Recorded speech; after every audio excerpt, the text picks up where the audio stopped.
Hi everyone, welcome to my random talk. Today I'm not going to talk about money or debt issues.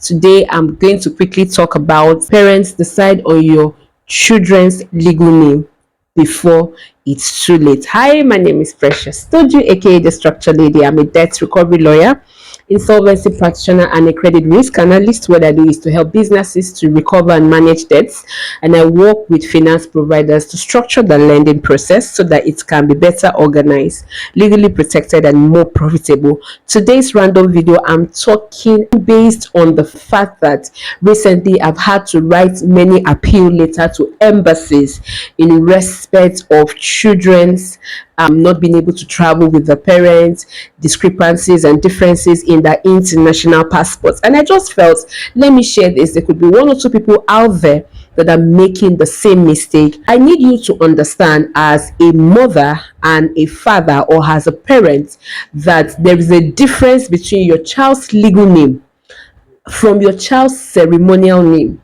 and your child's pet name and your child's house name. So let me break it down. For all my children, they have more than 10 names because mine is an intertribal marriage. So I am a Fik Calabar. My husband is Ishekiri Wari. My mother-in-law is Urobo. So all my children have Urobo name, Ishekiri name, Calabar name, English name, and biblical name because I'm a Christian. Now, these are names that are given by different people. And for example, my mother-in-law calls my children by the Urobo name she gives them. My husband's father's side calls them by the Ishekiri name, and I once in a while call them by the Efik name my dad gave them. Now, that does not mean that those are the legal names of my children. Okay, so you will have to sit down as parents and decide which of this name out of all the names your child was given on the day of the naming or christening will be the name that your child will bear legally. So by legally, I mean the name that will be on the child's birth certificate and the child's documents. So the thing is, the name that is on your child's certificate is your child's legal name, and that name must appear in all your child's documents.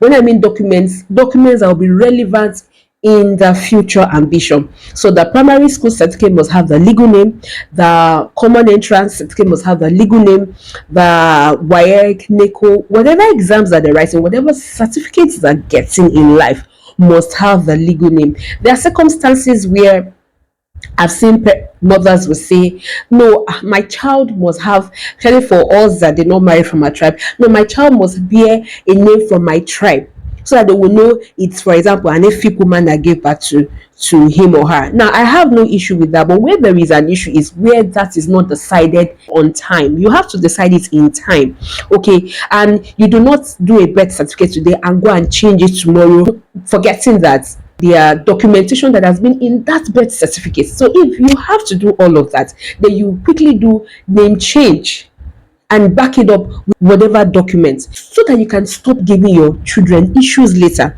Not the one that you will open a bank account for your kids, or you do a trust fund, or you do an insurance policy or life assurance policy or educational trust fund, and your children cannot access it because there's discrepancies in the name. So decide on time on your child's legal name. It's not all the name that is given to your child on the day you gave birth to the child that must be on the certificate. Okay, so I cannot say my kids must have a fit name on the certificate, a Igbo name on the certificate, a Shakiri name on the certificate, the biblical name certificate, the English name. It doesn't make sense. So you have to sit down with your spouse, with your partner, and decide it. Don't let your own interests affect your child, because there's a place these children will get to tomorrow that you will not be there, and then they will start running helter skelter. Why you see the other mates that the parent had documented everything concerning them meticulously. So please, as parents, this is just like a wake-up call. If you've not decided, for those that are I've not started having kids. Wonderful. Please, when you give all the beautiful names on the naming ceremony or the christening of your child, please, before you go to get the birth certificate, you and your spouse must decide on the name that will be on the birth certificate, because the birth certificate name is the legal name. If you're doing anything, what they'll ask is bring the child's birth certificate, because they want to be sure that the name tallies. Okay, and then you see that for new mothers, you see that document that they give you for immunization in the hospital. I think to show that you've completed like a year or 2 or 3 years immunization for your child, that document is also very important.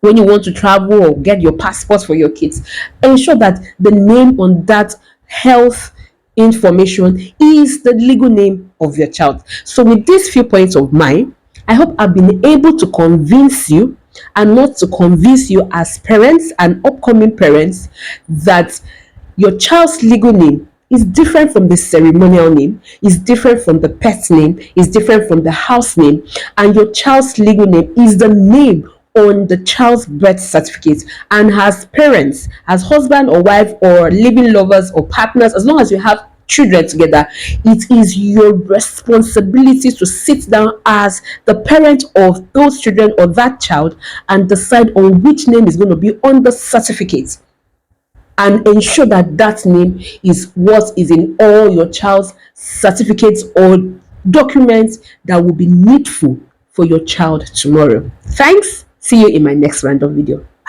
Bye.